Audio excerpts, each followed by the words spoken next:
The headache came first. Not the dull throb Marcus Webb had grown used to after 12-hour shifts at the construction site. This was different. Electric. Like someone had driven a nail through the base of his skull and left it there to rust. He woke up on the floor of his studio apartment in South Philadelphia, face pressed against cold linoleum, the taste of copper in his mouth. The clock on the microwave blinked 3:47 a.m. He'd been out for 6 hours. Marcus pushed himself up slowly, testing his limbs. Everything worked. No broken bones. No blood. Just that headache, pulsing behind his eyes like a second heartbeat. The last thing he remembered was the scaffolding. 5th floor. Sunset casting long shadows across the half-built luxury condos that were supposed to revitalize the neighborhood. He'd been hauling rebar when the platform shifted. Just an inch. Maybe 2. But enough. He'd grabbed the support beam. Held on. Felt something inside his chest tear loose like a cable snapping under too much weight. Then nothing. Now he was home. Somehow. Marcus stumbled to the bathroom and splashed water on his face. His reflection looked hollowed out. Dark circles. 3 days of stubble. The same tired eyes that stared back at him every morning for the past 8 years since Jenny left and took the kids to Baltimore.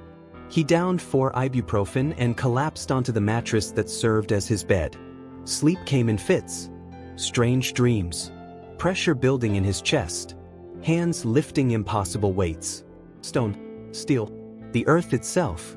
When he woke again, the headache was gone. But something else had taken its place.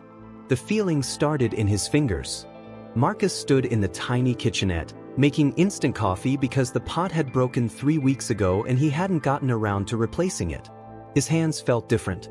Not stronger exactly. Just aware. Like they were waiting for something. He picked up the coffee mug. Normal weight. Maybe 12 ounces. He picked up his phone. 6 ounces. He picked up the metal folding chair he used for a kitchen table. And froze. The chair weighed nothing. Not light. Nothing. Like holding air. Like the entire concept of weight had been deleted from the universe and forgotten to tell the chair. Marcus set it down carefully. His heart was hammering. He picked it up again. Same thing. Weightless. Impossible. He carried it to the center of the room and held it at arm's length.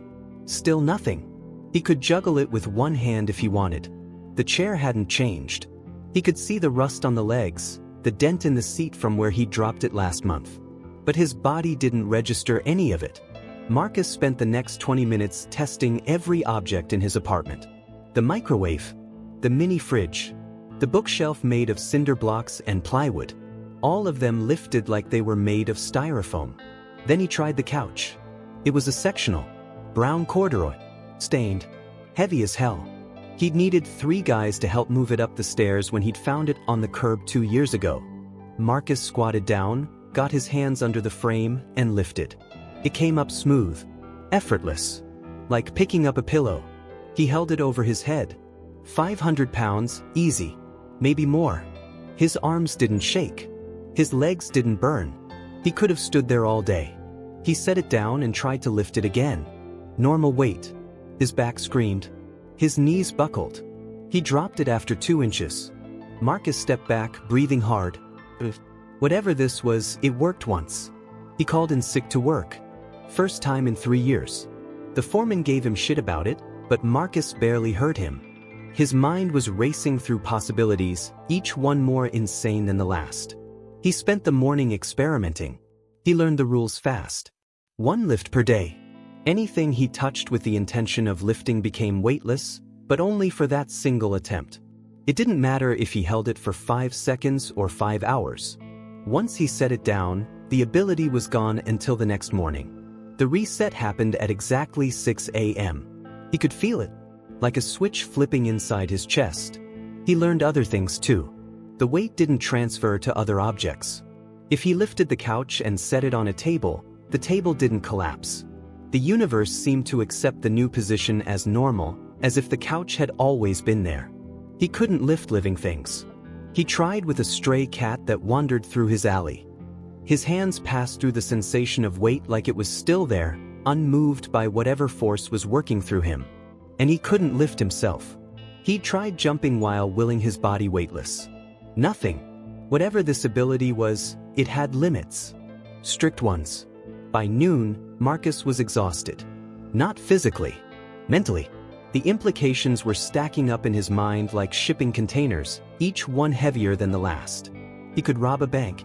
Lift the vault door clean off its hinges. He could disappear. Lift a car, drive it somewhere remote, start over. He could kill someone. Lift something heavy over their head and drop it. The thoughts came unbidden, unwanted. Marcus wasn't that guy. He'd never stolen anything bigger than office supplies. Never hit anyone outside a high school fight 20 years ago. But the thoughts came anyway, because the truth was simpler and darker than any fantasy. Marcus Webb was 42 years old. He made $19 an hour. He hadn't seen his kids in 7 months because child support ate most of his paycheck and the rest went to rent and debt. He lived alone in a 400-square-foot box that smelled like mildew and regret. And now he could lift anything. Once a day. The question wasn't what he could do. It was what he was willing to do. 3 days passed. Marcus went back to work.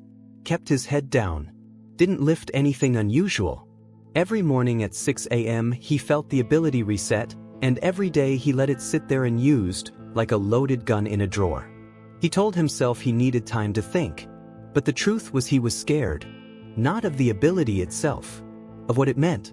Of the door it had opened in his mind that he couldn't close.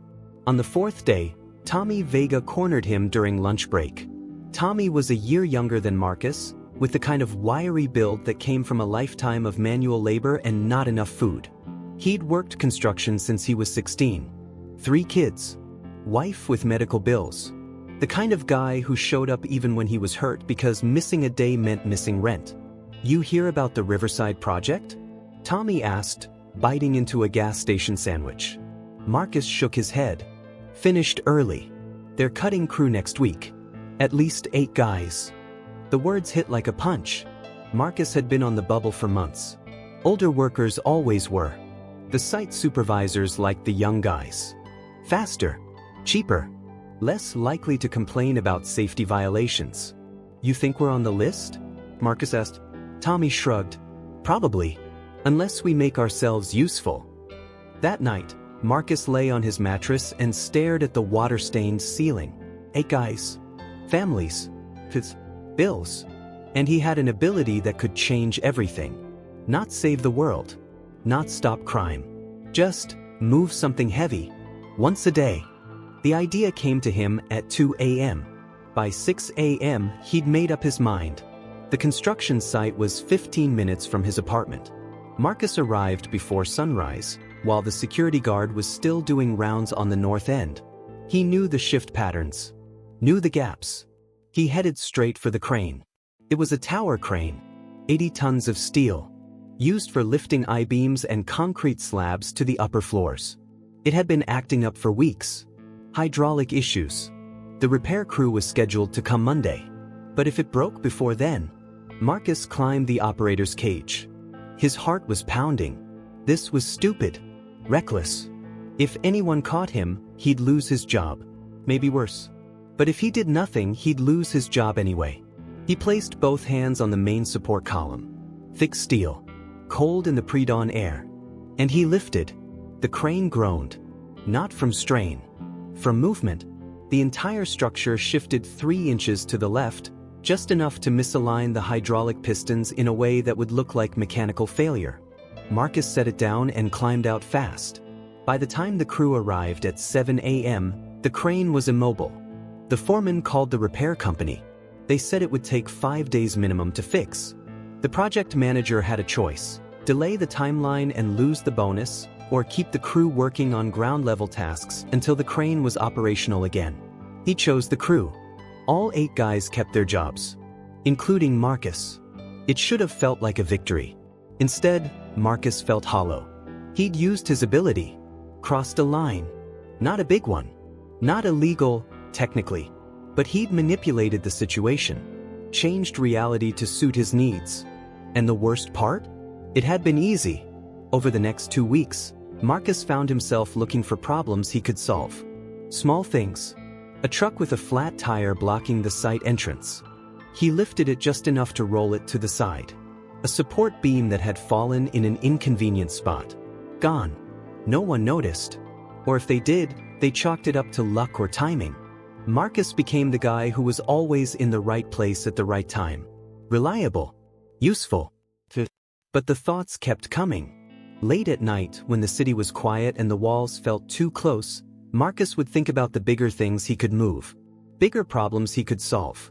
The ATM outside the convenience store. 2,000 pounds. He could rip it out of the concrete and be gone in 60 seconds. The safe in the foreman's office. Payroll cash. Enough to cover 6 months of child support. The shipping containers at the port, 40 minutes south. Filled with electronics. High value. Low security. He never acted on the thoughts. But they were there. Waiting. The call came on a Tuesday. Jenny. Her voice tight with the kind of stress that came from too many bills and not enough hours in the day. Marcus, I need your help. He hadn't heard from her in 3 months. Not since the last argument about missed payments and broken promises. What's wrong? It's Caleb. He's sick. Really sick. They think it's his appendix. He needs surgery, but my insurance won't cover it all. I'm short $4,000. Marcus closed his eyes. Caleb was 9. His son. The kid who used to fall asleep on his chest while they watched baseball games. I don't have it, Jen. I know. Her voice cracked. I know you don't. But I'm asking anyway. Because I don't know what else to do. The line went quiet. Marcus could hear traffic in the background. She was outside. Probably at the hospital. How long do I have? He asked. They want to schedule it for Friday. 3 days. Marcus hung up and sat in the dark. For $1,000. 3 days. 1 lift per day. The plan formed itself. Marcus spent Wednesday scouting. He found 3 options. The ATM was too visible. Cameras everywhere. The foreman's safe was possible, but the office had motion sensors after hours. The third option was a pharmacy. Small chain. North side. The kind of place that kept controlled medications in a locked cabinet bolted to the wall. Oxycodone. Fentanyl patches. Street value around $6,000 if he sold them carefully. Marcus told himself he'd only take enough to cover the surgery. The rest he'd destroy. Flush it. Burn it. Whatever it took to sleep at night.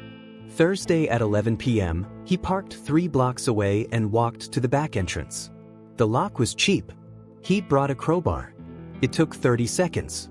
Inside, the pharmacy smelled like antiseptic and cardboard.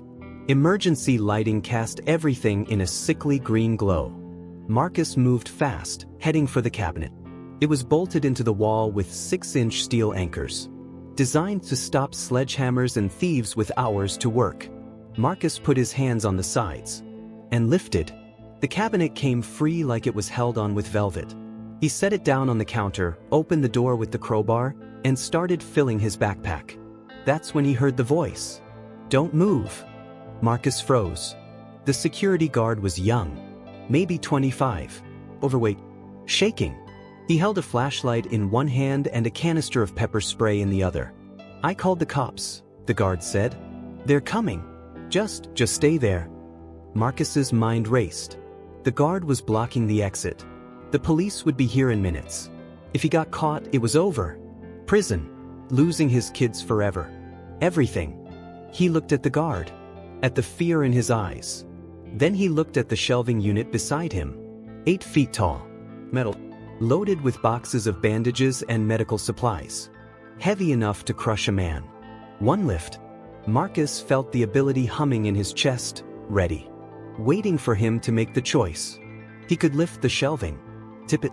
The guard would go down. Maybe survive. Maybe not. And Marcus could run.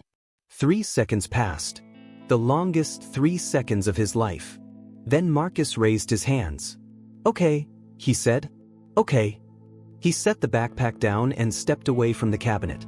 The guard didn't lower the pepper spray until the cops arrived. They charged him with breaking and entering, attempted theft, and destruction of property. The bail was set at $10,000. Marcus couldn't make it. He spent 4 days in county lockup before Jenny pulled together enough to get him out. She didn't ask why. Didn't yell. Just looked at him with the kind of tired disappointment that hurt worse than anger. Caleb had the surgery. Jenny borrowed the money from her parents. Marcus lost his job. The construction company didn't press additional charges, but they made it clear he was done. The court date was set for 6 weeks out. His public defender said he'd probably get 3 years, maybe 2 with good behavior.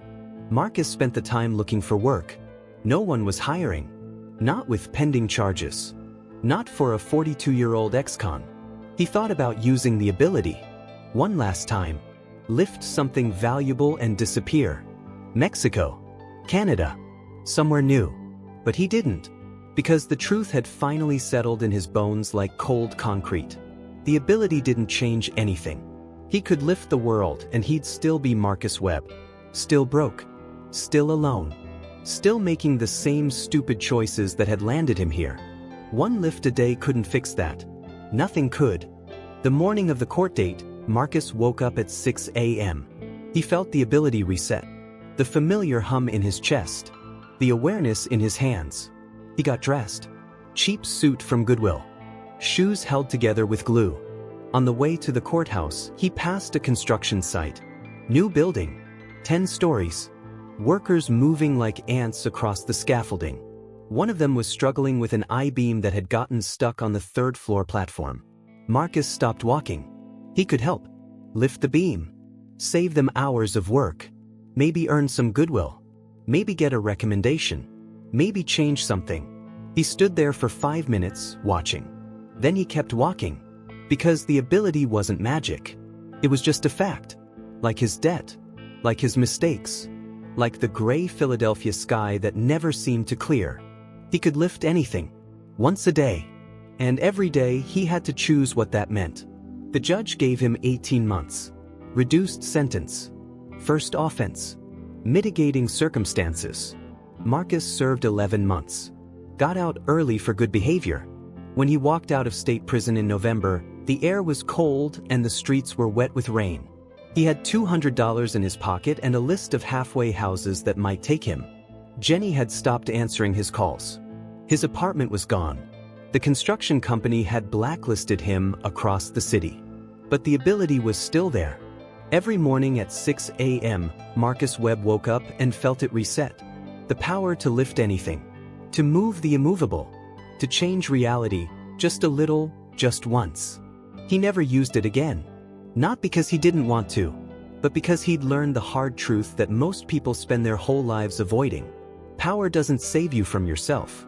It just gives you more ways to fail. And in the end, the weight that mattered most was the one he could never lift. The weight of his choices. The weight of his past. The weight of being a man who once could have been something more, and chose not to be.